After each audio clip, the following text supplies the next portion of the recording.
Nah, kalau tadi sudah ada bapak-bapak nih, sekarang nona-nona nih. Silakan Pak Ustadz, ini kan selama ini mampu mengenyam pesan-pesan dakwah dengan lebih cair. Ada lucunya, ada sarkasnya, itu khas Indonesia sekali. Sehingga bisa diterima oleh banyak orang.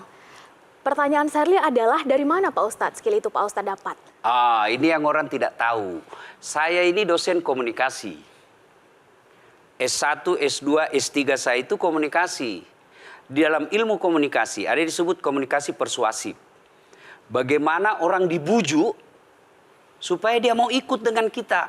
Itulah komunikasi persuasif yang lawannya adalah kursif, paksaan. Ya. Saya melanjutkan Sherly tadi sama Yohana.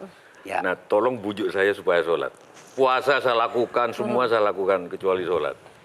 Ketika Allah perintahkan ibadah-ibadah yang lain, itu cukup perintah ayat saja turun. Allah perintah haji, ayat saja turun. Allah perintah puasa, ayat saja turun. Allah perintah bayar zakat, ayat saja turun. Tapi ketika Allah perintah sholat, tidak boleh ayat turun. Nabi dijemput oleh 2 malaikat, kemudian diajak naik, ketemu dengan Allah untuk menerima perintah ini. Kenapa? Karena perintah ini sangat penting. Mas, saya boleh dagang, bayar zakat sambil nyanyi. Saya boleh haji sambil nyanyi.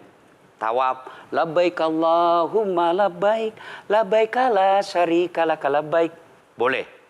Ya, saya bayar zakat boleh sambil nyanyi. Begadang jangan begadang. Kenapa? Salat tak boleh. Allahu Akbar. Darah muda, darahnya pada batal salat saya. Kenapa? Inilah puncak penghambaan kepada Allah. Jadi puncak penghambaan kalau saya meraku hamba, sholat.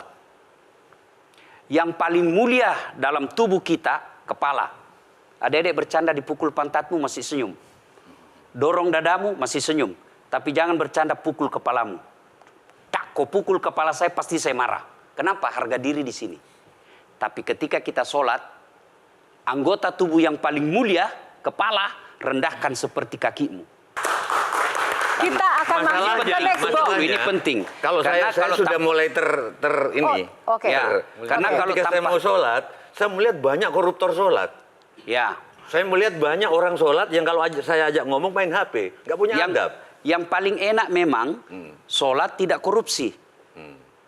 Yang paling nyaman memang, paling ideal sholat jujur. Tapi wala talbisul haqqa bil batil, kata Allah. Allah tidak mencampurkan antara hak dan batil. Sholatmu beda, puasamu beda, maksiatmu beda. Itulah sehingga Allah hadirkan 2 malaikat. Rakit dan atid. Mencatat yang baik di baik, yang salah salah. Tapi ini setan kan tidak membiarkan itu. Maka setan masuk. Nah, dia sholat tapi dia korup. Tapi Allah Maha Adil. Maka ditimbanglah nanti. Mana yang lebih banyak, kebaikanmu atau keburukanmu. Kalau dia baik amalnya, tapi tidak ada sholatnya, sia-sia. Kenapa? Passwordnya kebaikan itu, kuncinya itu adalah sholat. Ustadz ketika naik haji, naik pesawat. Pesawat itu mungkin dibikin orang yang nggak sholat. Iya, betul. Terus gimana dong? Nah, kursi itu mungkin dibikin orang yang nggak sholat. Iya, betul. Terus? Nah, bagi orang yang tidak sholat itu, Allah nanti perlihatkan amalnya. Yang ciptakan listrik ini luar biasa amalnya. Iya. Saya bisa dakwah karena ada mic. Iya. Dan mic itu dari orang non-muslim yang ciptakan. Maka Allah nanti pamerkan. Ini kau punya amal. Ini 10 Buddha, 10 miliar kau punya amal. Mana passwordnya? Mana kuncinya? Kuncinya itulah sholat. As-sholatu imanuddin, as-sholatu miftahul jannah. Sholat itu kunci kebaikan, sholat itu tiangnya agama. Sebuah bangunan, dia bisa berdiri tanpa dinding. Sebuah bangunan, dia bisa kokoh tanpa atap.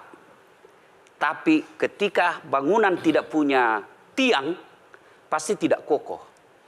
Tiang itulah dalam agama sholat. Dia tidak husuk, tidak ada urusan. Allah tidak hitung kamu husuk atau tidak. Kamu datang deh sujud sama saya. Ya. Sudah sholat, idealnya dia bersih. Karena tidak mungkin sholat kalau dia tidak wudhu. Tapi kok ada orang sholat tapi jorok.